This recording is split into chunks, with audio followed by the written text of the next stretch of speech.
En la gráfica probablemente te encontrarías con un recuadro que diría Fe de Rata y abajo la frase correcta. Alberto Ahumada es el papá de un nene con trastorno del espectro autista, con quien vamos a hablar ahora, a continuación, en un momento en donde los testimonios en primera persona siempre tienen importancia, pero cuando hablamos de temas que están relacionados con aquellas personas que necesitan alguna consideración especial, particular, porque sus tratamientos, sus terapias, sus asistencias ameritan la convocatoria de personal especializado, y ese personal especializado por cuestiones de recorte presupuestario deja de estar disponible y estamos en un problema. Esto es lo que viene ocurriendo desde hace algunas semanas a esta parte con la sociedad argentina, digamos, con los argentinos y particularmente con las personas con discapacidad, que lo padecen las personas con discapacidad, pero también los entornos familiares. Alberto Ahumada está con nosotros, Albano Ahumada está con nosotros. Albano, ¿cómo te va? Muy buenas noches. Agustín Amado te llama. ¿Cómo estás? Hola Agustín, buenas noches, ¿cómo estás? Aquí todo bien por el momento, esperando las últimas novedades con el tema del ajuste. Eh, bueno, es una Contame, cuestión que la verdad que nos afecta mucho como padres, saber que el grupo de profesionales compuestos por todos los terapistas que ayudan y colaboran en trabajar, en el desarrollo, en diferentes áreas que mi hijo y bueno, muchos chicos los necesitan, eh, es algo que afecta directamente y que bueno, resulta hasta vergonzoso, o sea, vergüenza propia, que un profesional tenga que esperar tantos meses para poder cobrar sus honorarios. claro. Eh, Albano, contame cómo es el día a día. Contame cómo es tu hijo, cómo se llama, qué es el trastorno del espectro yo autista. tengo un hijo actualmente, tiene 10 años. Cuando tenía 2 años y meses, se le detecta a través de diferentes consultas con médicos y con la neuróloga, se le diagnostica que tenía TEA, trastorno del espectro autista. A partir de eso empezamos con diferentes tipos de terapias, con audiología, psicología, musicoterapia, psicomotricidad, eh, también otras actividades más, no tanto terapéuticas, sino más bien físicas como pileta. Y a partir de ese momento, Santi empezó a despegar. Por supuesto, tiene dificultades en el habla, para entender algunas cosas. Gracias a Dios es un chico muy sociable, eh, gracias a la ayuda de muchos amigos, gracias a la ayuda de los mismos compañeros del colegio. Santi actualmente, él va a un colegio donde entra a las 7:45 de la mañana hasta las 15 horas. De 7:45 hasta las 12 horas funciona como un colegio donde en 3 veces por semana, en este caso tendría que acompañarlo una maestra de apoyo, una maestra de apoyo integral. Eh, de 2:30 a 1 él almuerza dentro del colegio y de las 13 hasta las 15 realiza talleres, diferentes tipos de talleres que ofrece la institución. Es algo que realmente hasta ahora algunas cuestiones le ha gustado, le encanta, como robótica, como teatro, circo. Son cosas que a él le llaman mucho la atención y lo ha demostrado muchas veces y sin ser tímido. O sea, la verdad que es un chico muy amoroso, le encanta, le encanta demostrar cariño.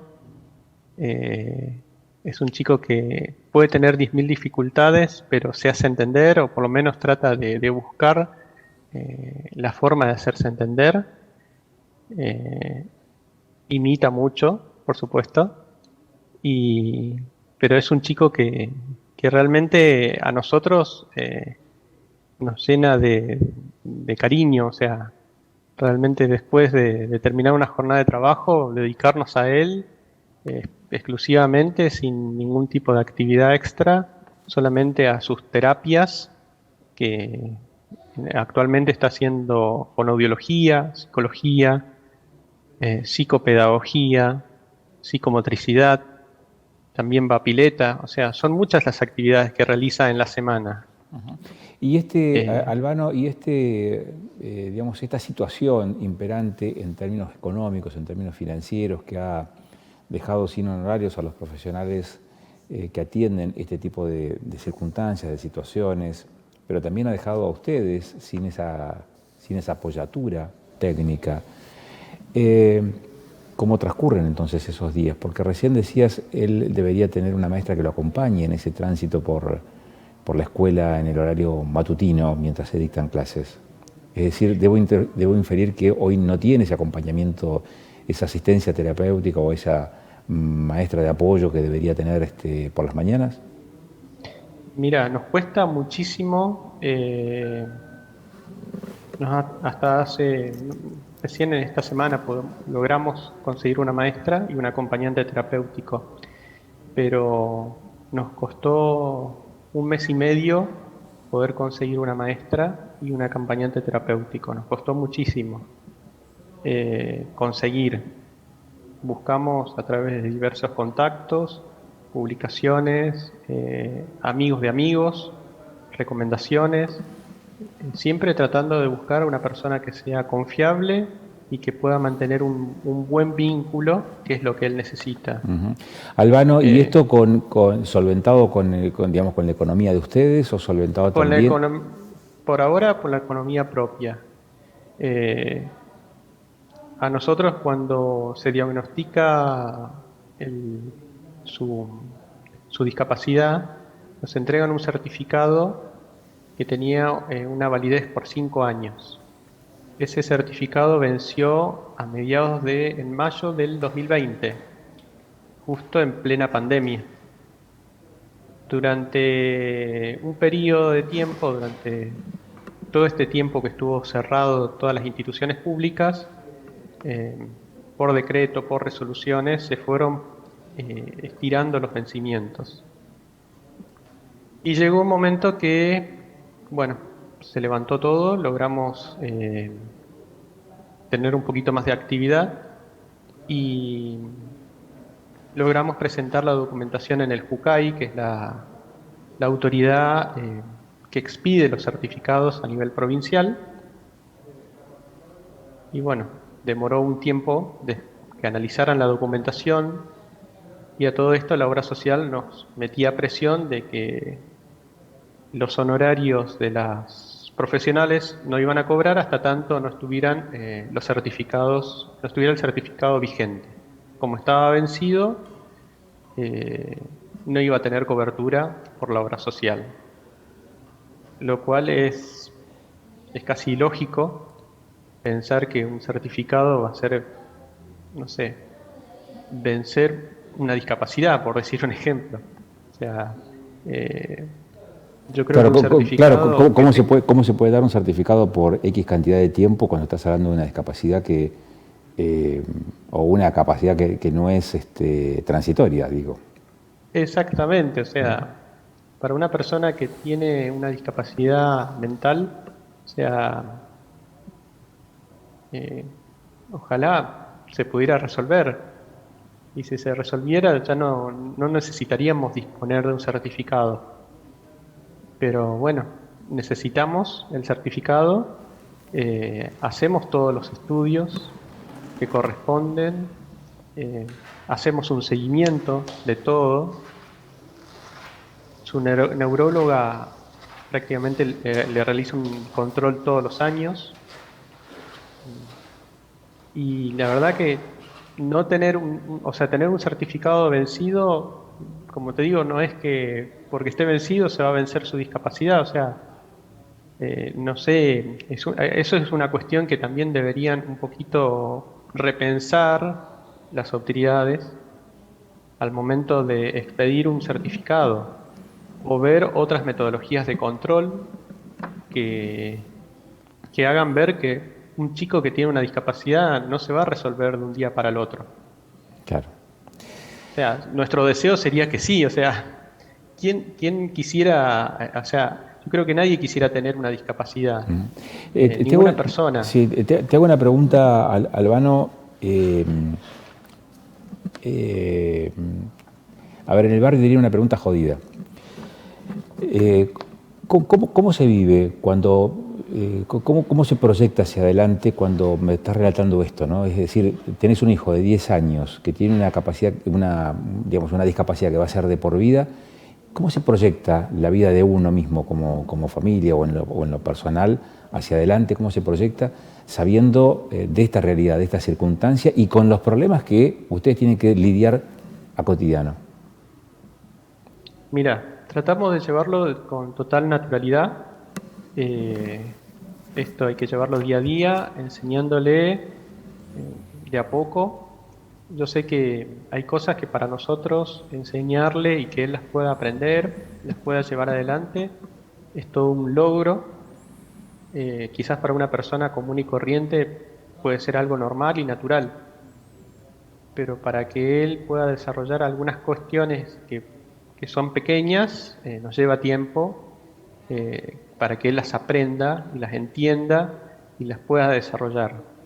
Es un chico que que es muy estructurado también eh, y necesita ciertas rutinas. Entonces esas rutinas hacen que él realice diferentes actividades y él también se organice como persona. Y bueno, es enseñar el día a día y enseñarle a él cuestiones de la vida o responsabilidades que va a tener que enfrentarlas, ¿sí? Va a tener que enfrentarlas en algún momento solo y como te digo, durante un mes y medio estuvo sin maestra integradora y sin acompañante terapéutico solo y la verdad que fue muy difícil porque realmente hay cuestiones que son propias internas de él, ansiedades, nervios, que no sabe cómo resolverlos y necesita sí o sí de una persona que esté al lado de él. Y, y una de las cuestiones que siempre hemos peleado con la obra social y que nunca logramos conseguirlo es que la obra social se haga cargo de un acompañante terapéutico por diferentes excusas. Hicimos presentaciones en la superintendencia y la verdad que todo quedó en la nada misma, o sea, siempre fueron rechazos. Entiendo que a nivel país se esté viviendo un ajuste de diferentes gastos, pero la verdad que tocar a la discapacidad yo creo que sería justo el peor de los lugares para tocar. O sea, estamos hablando de gente que vive de esto, profesionales que viven de esto, que trabajan día a día, que se preparan para esto, que encima cobran tarde, o sea, algunos todavía no cobran junio, o sea, y estamos en septiembre, mientras muchos ya han cobrado su sueldo de agosto. O sea, es realmente muy difícil. Y entonces tenés que buscar el equilibrio como padre entre las terapeutas que están viviendo un momento complicado, como profesionales, por sus honorarios, eh, tratar de hacer las cosas con calma y con tranquilidad, con la obra social, para que las cosas salgan adelante. El JUCAI, después de que le reenviamos el mail que nos presentó la obra social de que no se iba a pagar los honorarios hasta tanto no se presentara el certificado, eh, nos dio un turno, se logró hacer el certificado después de bastante tiempo, desde mayo de este año, o sea que han pasado 4 meses para obtener el certificado. O sea, y la verdad que es muy difícil. Es difícil lidiar, yo creo que es más difícil lidiar con un tercero que lidiar con mi hijo. O sea, con toda la burocracia que hay encima, es realmente complicado. Y para mí, trabajar con mi hijo, enseñarle, ayudarlo, lograr que él aprenda un montón de cosas es una satisfacción. Hacer los trámites es una obligación mía, es una responsabilidad para con Santi, y la verdad que no te encontrás con tantas barreras burocráticas que te desgastan físicamente, te desgastan psicológicamente, emocionalmente, pero bueno, hay que seguir adelante. Como padres hay que seguir adelante, no podemos detenernos en esas pequeñas barreras que nos van imponiendo. En lugar de ayudar, hay gente que se dedica a poner barreras. Y lo importante sería que en lugar de poner esas barreras, como le digo, puedan colaborar con mucha gente. Nosotros, porque desde el momento en que nos diagnostican la discapacidad de Santi, nos fue muy difícil primero transitar los primeros meses. Pero después nos pusimos de lleno, aceptamos lo que tenía él, ¿sí? Y bueno, es nuestro hijo y lo llevamos adelante. Hay que actuar en consecuencia y con responsabilidad. Claro. Por eso también a veces me gustaría que las autoridades, todas las personas que participan dentro de esa burocracia, también actúen con responsabilidad, ¿sí? Con la responsabilidad que requiere, pero para el servicio de la persona que está discapacitada y para las personas que lo sostienen, no como una cuestión de poder y una cuestión de egoísmo. En este momento lo que necesitamos es que hay mucha gente que no ha logrado renovar sus certificados de discapacidad y por ende las obras sociales ponen como excusa principal: está vencido el certificado, no te cubro la discapacidad. Entonces, la verdad que es horrible lo que estoy diciendo, pero esa es la verdad. O sea, eso es lo que está pasando actualmente. Y detrás de eso hay muchos profesionales que están esperando cobrar sus honorarios, que han puesto tiempo y esfuerzo y pagan alquiler, impuestos, para que una persona directamente les diga: no, no te voy a pagar, pensando que un certificado de discapacidad vencido, no sé, irá a resolver la discapacidad y se venció la discapacidad para todo el mundo. Es terrible lo que está sucediendo. Ya lo creo. Albano, te agradezco enormemente la gentileza que has tenido para exteriorizar también el caso, para darnos los detalles, para describirnos esta situación, para narrarnos el día a día de ese vínculo que los une a ustedes como familia con tu hijo, que me dijiste se llama Santiago. Santiago. En el marco de este recorte que les exige, que les impone una serie de tramitaciones engorrosas, pero al mismo tiempo la imposibilidad tal vez de poder llegar con esas asistencias, con esos acompañamientos profesionales que tu hijo necesita. Gracias por estos minutos, que termines bien la jornada. Con la exposición del caso esperamos que quienes lo están escuchando y tienen capacidad de decisión tomen esas medidas que se necesitan para resolver este tema. Gracias, Albano, muy amable. Muchísimas gracias a ustedes, Agustín, y buenas noches. Buenas noches. Albano Ahumada es de Neuquén. Su hijo tiene 10 años. A los 2 años y algunos meses le diagnosticaron trastorno del espectro autista. Desde entonces viven con esta realidad. Y en estos últimos meses padecen esta realidad en la que el recurso que debería estar para compensar los honorarios profesionales de las personas que asisten a Santiago, como a tantas otras personas con discapacidad en la región y en el país, no están siendo liquidados, no están siendo transferidos. Por ende, hoy tenemos un estado de alerta, una situación de alerta por parte de esos profesionales y un acompañamiento por parte de quienes padecen alguna discapacidad y también de las familias que acompañan o que en su seno tienen personas con este tipo de características. El testimonio de Albano para nosotros es un testimonio importantísimo porque pone en primera persona, pone carnadura a un tema que puede plantearse desde lo burocrático, puede plantearse desde lo económico, puede plantearse desde lo político, puede plantearse desde lo institucional, puede plantearse desde lo gremial o laboral, si uno lo mira nada más que desde la perspectiva de los profesionales, pero en el fondo hay vidas de personas que hoy están siendo desatendidas. Cerramos acá, nos vamos a encontrar en una semana, como siempre, en la señal de Canal de Noticias 24/7. Muchas gracias.